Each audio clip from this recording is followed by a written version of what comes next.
আসসালামু আলাইকুম দর্শক, কেমন আছেন? আলহামদুলিল্লাহ ভালো আছি। আমি এখন রান্না করব বোয়াল মাছ।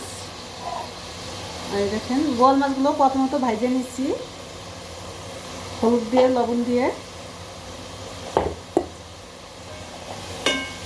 পেঁয়াজগুলো ভাজা হয়ে গেছে, আমি এখন দিয়ে দেব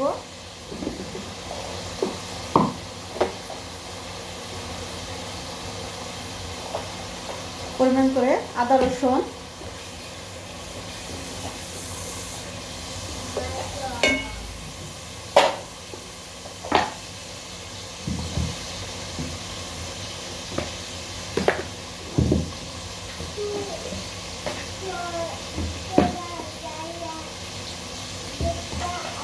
দিয়ে দিচ্ছি হলুদের গুঁড়ো,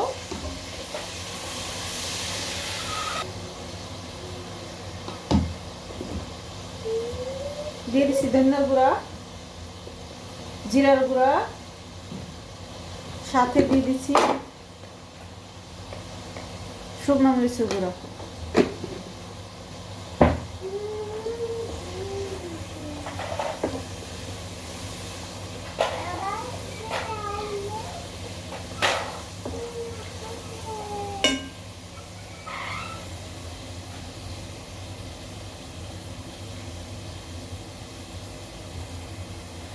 এখন দিয়ে দেব কাঁচামরিচ,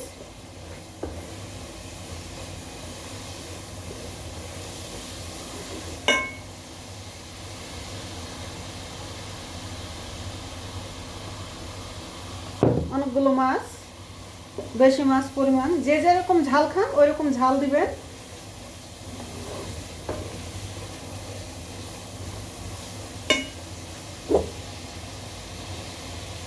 এখন দিয়ে দিছি মাছগুলো,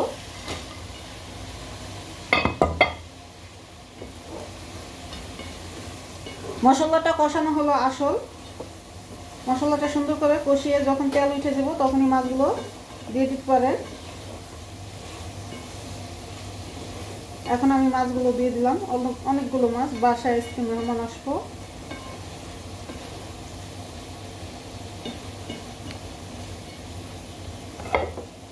এখানে আরো কিছু মাছ আছে, দিয়ে দিলাম। এদের মধ্যে তো ছোট হয়ে যায়।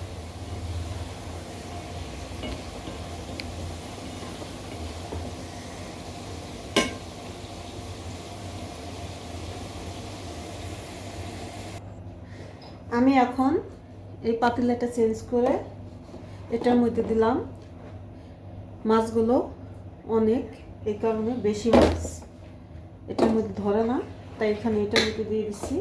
এখন আমি দিয়ে দেবো, মাছগুলো কষানো হয়ে গেছে গা, এখন আমি দিয়ে দিচ্ছি ঝোলটা।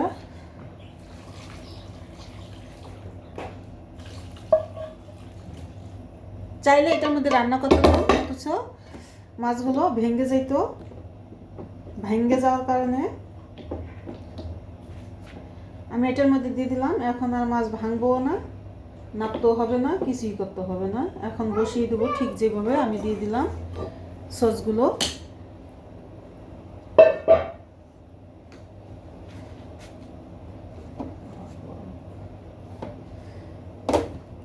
বেশি মাছ রান্না হলে এভাবে সুন্দর করে মশলাগুলো কষিয়ে মাছের সাথে মিক্সার করে এভাবে দিয়ে দিতে পারেন। এখন আমি দিয়ে দিচ্ছি টমেটোগুলো।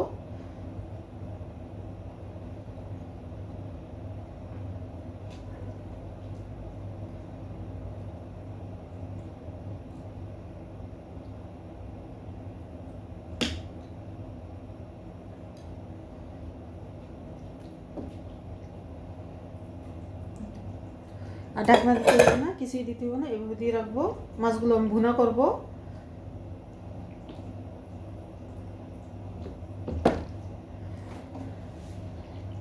20 মিনিট পরে চলে আসবো আবার।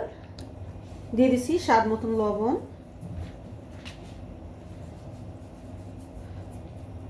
এটা বলক উঠলেই মিক্সার হয়ে যাবে, নাড়তে হবে না।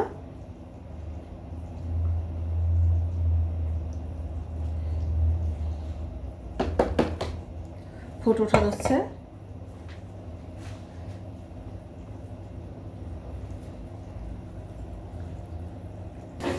20 মিনিট পরে চলে আসলাম ধন্যবাদ দিতে। মাছগুলো আমার প্রায় হয়ে গেছে। ঢাকনা ছিল না, ঢাকনা দিতে পারিনি যেহেতু এখানে ঢাকনা নাই। এখন দিয়ে দিচ্ছি ধন্যবাদগুলো।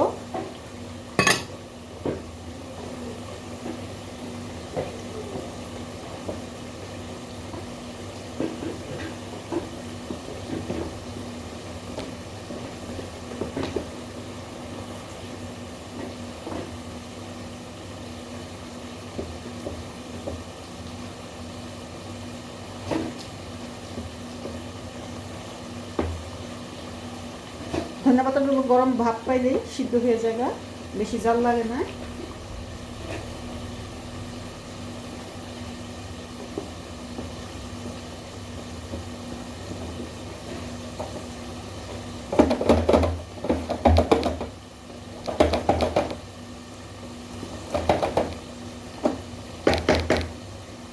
মাছগুলো আমার রান্না হয়ে গেছে, এই দেখেন।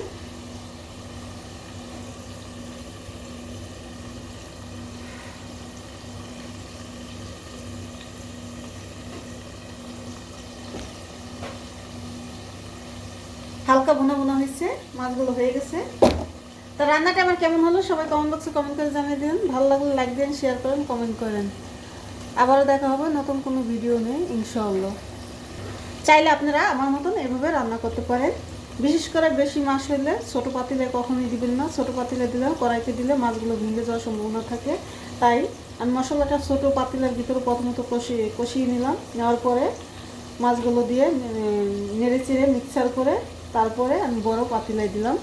ঝোল দেওয়ার সময় সুন্দর করে দিয়ে রান্না করলাম। তা আপনারা ভালো থাকেন, সুস্থ থাকেন। খোদা হাফেজ।